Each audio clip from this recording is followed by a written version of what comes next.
सब तेरे लिए लड़का देख रहे हैं और तू है कि 8-9 बजे बिस्तर से उठ रही है। मम्मी, क्या आप भी सुबह सुबह ज्ञान दे रही हो? सोने तो दो कम से कम। क्या करें, अब तेरी हरकतें ही ऐसी हैं। चल अब बिस्तर छोड़ और मेरे साथ खाना बनाना सीख। ना, मैं नहीं बना रही खाना वाना। आप प्लीज जाइए ना यहाँ से। रोशनी की बातों से निराश होकर निशा वहाँ से चली जाती है। निशा, तुम रोशनी को घर का कामकाज क्यों नहीं सिखाती? अगर यही हाल रहा फिर तो 2 दिन में उसके ससुराल वाले उसे यहाँ छोड़कर चल देंगे।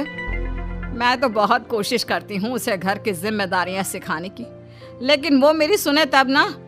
आप तो जानते ही हैं ना कि वो कितनी जिद्दी है। हमें निशा के लिए एक ऐसा लड़का ढूंढना होगा जिसका भरा पूरा परिवार हो, सास ससुर से लेकर जेठ जिठानी देवर ननद सब हो। यहाँ ना सही, लेकिन शादी के बाद उसे वहाँ अपनी जिम्मेदारियों का एहसास जरूर होगा। कुछ दिनों के बाद रोशनी का परिवार उसके लिए लड़का देखना शुरू कर देता है और एक दिन चिराग नाम का लड़का रोशनी को देखने अपने परिवार के साथ उसके घर पहुंच जाता है। देखिए भाई साहब, मैं पहले ही आपको बता देती हूँ, हमारा परिवार बहुत बड़ा है, इसलिए अगर आपकी लड़की हमारे घर की जिम्मेदारियाँ बिना नान नुकुर के उठा सकती है तभी हम ये रिश्ता पक्का करेंगे। अरे ये भी कोई बोलने वाली बात है बहन जी। हमारी रोशनी आपके पूरे परिवार को बैठे बैठे खिला सकती है, इतनी जिम्मेदार है मेरी बेटी। अगर ऐसी बात है फिर तो हमें इस रिश्ते से कोई आपत्ति नहीं है। तो फिर चट मंगनी पट ब्याह के बारे में क्या ख्याल है? हाँ बिल्कुल, शादी में देर किस बात की, 3 हफ्ते बाद ही शादी का शुभ योग है।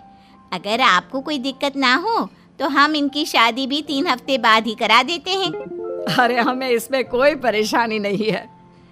इस तरह दोनों परिवारों में शादी की तैयारियां शुरू हो जाती है और कुछ ही दिनों बाद रोशनी की शादी चिराग से करा दी जाती है। शादी के बाद, बहू इनसे मिलो, ये है तुम्हारी दादी सास, ये बड़ी सास और बड़े ससुर, ये तुम्हारे जेठ, ये जेठानी, ये दोनों तुम्हारे देवर और ये इस परिवार की सबसे छोटी बेटी सिमरन, यानी कि तुम्हारी ननद है। परिवार में इतने सारे लोगों को देखकर रोशनी का सर चकरा जाता है। वो अपना सर पकड़ लेती है और मन ही मन सोचने लगती है, हे भगवान, ये किस जन्म का बदला लिया है आपने मुझसे? मैंने क्या बिगाड़ा था आपका जो आपने मुझे ऐसा परिवार दिया? बेटा, किस सोच में पड़ गई तुम? और कितने लोग हैं आपके परिवार में?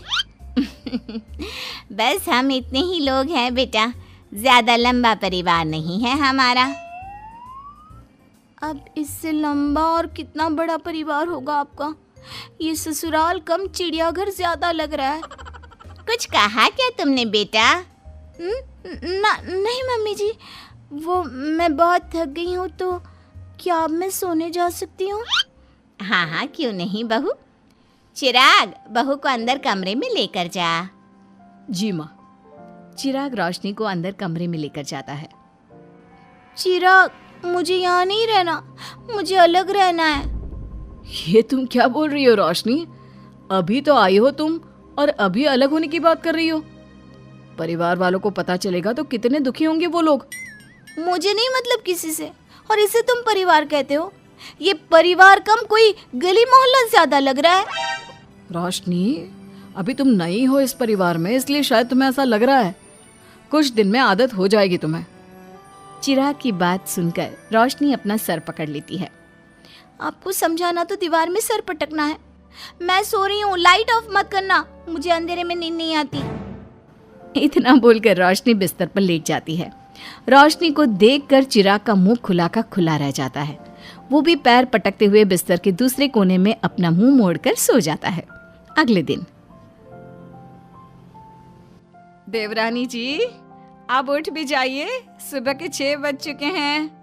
सोने दो ना मम्मी, क्यों परेशान कर रही हो? देवरानी जी, मैं आपकी मम्मी नहीं जेठानी हूँ। सुबह सुबह क्या मजाक है मम्मी? इतना कहकर रोशनी अपनी आंखें मसलते हुए उठती है और अपनी जेठानी को देखकर चौंक जाती है। दीदी, आप यहाँ? पिछले 1 घंटे से तुम्हें उठा रही हूँ, लेकिन तुम हो कि अब उठ रही हो? लेकिन अभी तो सिर्फ 6 बज रहे हैं, आपने मुझे उठाया क्यों? वो इसलिए क्योंकि आज तुम्हारे इस घर में पहली रसोई है, तो खाना आज तुम्हें ही बनाना होगा ना। क्या? मुझे पूरे मोहल्ले के लिए खाना बनाना पड़ेगा? नहीं रोशनी, तुम्हें पूरे मोहल्ले के लिए नहीं, सिर्फ परिवार के लोगों के लिए ही खाना बनाना है। आपका परिवार किसी मोहल्ले से कम है क्या? कुछ कहा क्या तुमने? हाँ, नहीं दीदी, आप चलिए, मैं अभी फ्रेश होकर आती हूँ। आरती वहां से चली जाती है, जिसकी थोड़ी देर बाद रोशनी भी रसोई में जाकर मजबूरी में सबके लिए खाना बनाने लगती है। पूरे 2 घंटे मेहनत करने के बाद उसका खाना बनकर तैयार होता है। वाह बहू, खाना तो बड़ा स्वाद बना है। सच में बहू, तुमने भले ही बहुत देर लगाई खाना बनाने में, लेकिन खाना बहुत स्वादिष्ट बना है। आपके हाथों में तो जादू है देवरानी जी।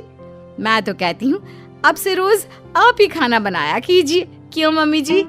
हाँ हाँ बेटा, बिल्कुल ठीक कहा तुमने। रोशनी, आज से रोज तुम ही खाना बनाना।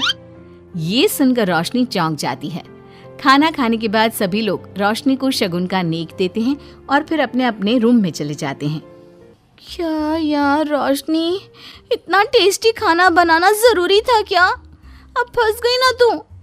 ये सब माँ पापा की वजह से हो रहा है, उनके कारण मुझे ये सब झेलना पड़ रहा है।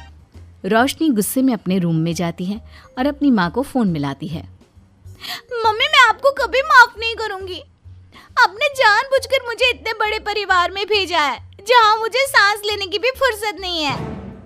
हमने ये सब इसलिए किया ताकि तू अपनी जिम्मेदारियां निभाना सीखे।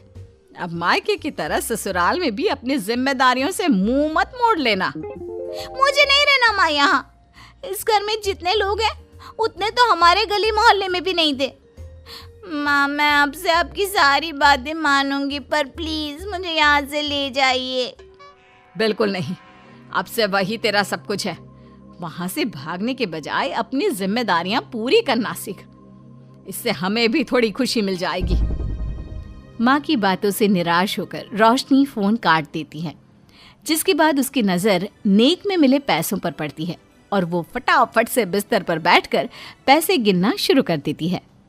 अरे वाह, ये तो पूरे 25,000 रुपए हैं। किसी ने भी 5100 से कम का नेक नहीं दिया। चलो अच्छा है, कुछ तो फायदा हुआ इतने बड़े परिवार में शादी करने का। अब इन सब पैसों से मैं अकेले शॉपिंग करूंगी, बहुत मजा आएगा। शॉपिंग के बारे में सोच सोच कर ही रोशनी अपने बिस्तर पर कूदने लगती है। उसे बिस्तर पर कूदता देख सभी लोग चौंक जाते हैं। भाभी, आप ऐसे क्यों उछल रही हो? छोटी बच्ची हो क्या? अपनी ननद की बात सुनकर रोशनी का मुंह खुला का खुला रह जाता है।